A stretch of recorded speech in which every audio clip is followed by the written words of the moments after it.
Hi, welcome to Revenue Marketing Television, the CMO Insight Series. I am your host, Jeff Pedowitz, President and CEO of the Pedowitz Group.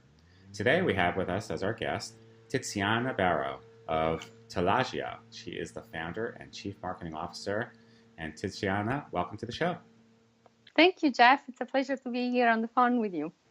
So now, just before we started this, you were filling me in a little bit on the unique name of your company. I think it would be a great way to start, and then tell us what you do. Sure.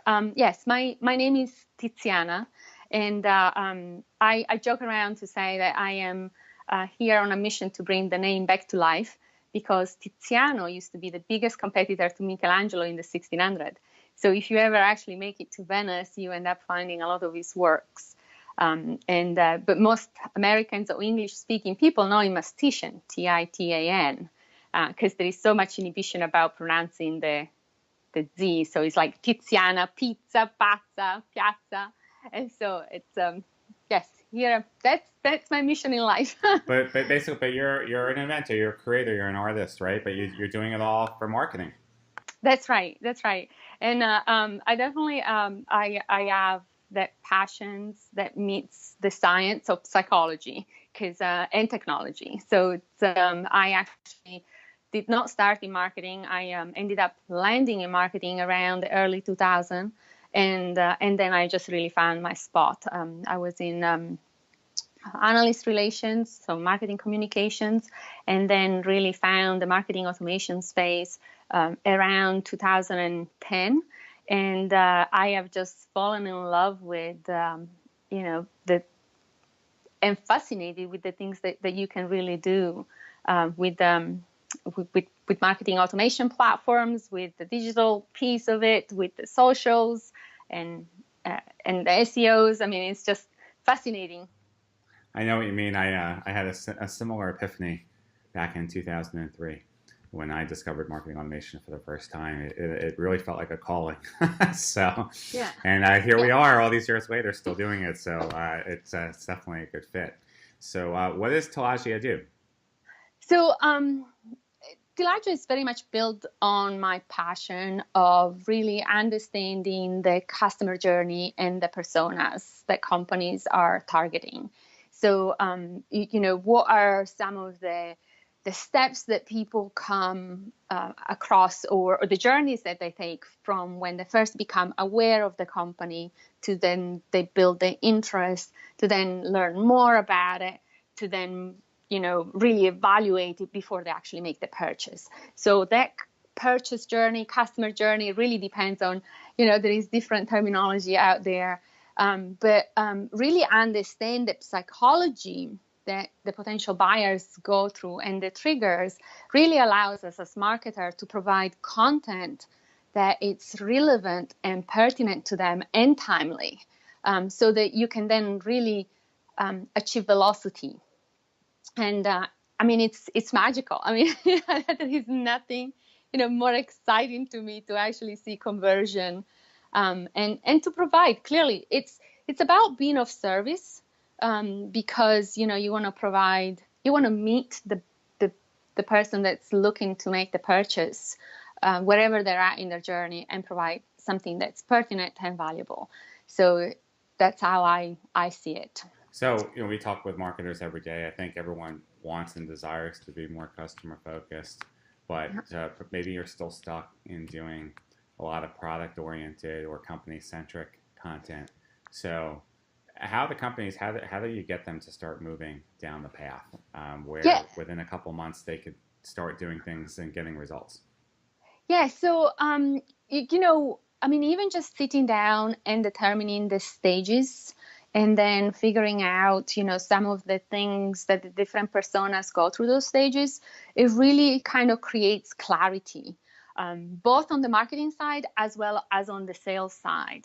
And I mean, one company that I worked with, once the sales team actually understood the steps, understood the psychology behind it, they were able to actually double their wins, their sales closing within 3 months.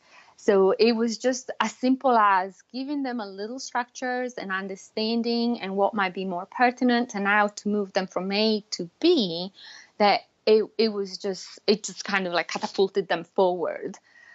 So having that basic conversations, and then, there is still the stigma, especially in larger companies. I mean, in smaller companies, I think it's a matter of survival, but in larger companies where marketing and sales, you still need to marry the two efforts together. So having them both at the same table and really have clear handshakes between the two departments is like, okay, once it's a marketing qualified lead and sales really owns the lead, marketing really needs to pull back because they need to own the conversations. But it's no point to provide the leads as soon as they hit the website because they're not really necessarily ready. They're probably just researching. And so your efforts and the sales team are actually overburdened.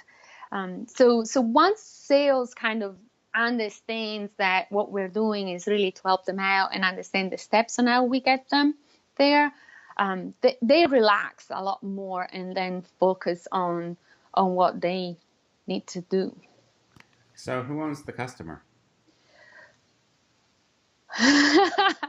Well, depends which department you speak to, right? Because clearly, so I really try to, and customer, it's a funny term because customer is after they made the purchase, right? So when they come to the website, marketing really has the task to warm them up to begin with and allow them to raise their hands if they're sales ready at any time in any interactions, right? The contact us, the ability to request a demo, it should be prominent in any conversation. They should always have like 2 or 3 options, either to further educate themselves or to contact us or be contacted by us. So the early stages are really owned by marketing, and the task is really for us to get them sales ready, but allowing them and empowering them to kind of raise their hands and say, yes, I am ready. I do want to talk to someone right now. And then, because it's funny because before really the sales funnel, it used to really be owned primarily by sales. But what we're seeing is that more and more marketers are really owning the funnel, and we're moving down farther into the funnel.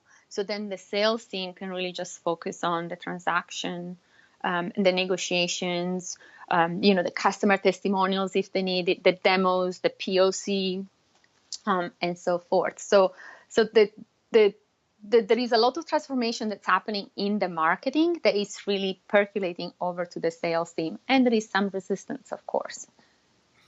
Yeah, I guess another way of saying it, though, is doesn't everybody own the customer? It's just because every department is playing a role. And that's right. even, for all of us, we want to keep and grow our customers regardless of the business you're in. So we just find sometimes companies are spending a disproportionate amount of time on net new acquisition and not enough time on nurturing and growing their customers. So, if you measure your business on lifetime value of the customer, it seems like that would be a place where more attention should be paid.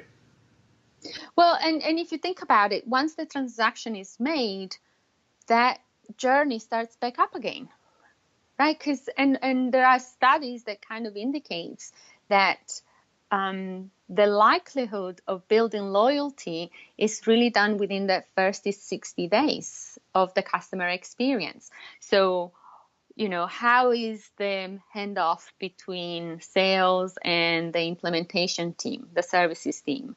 And, what is their launch ramp up time? So those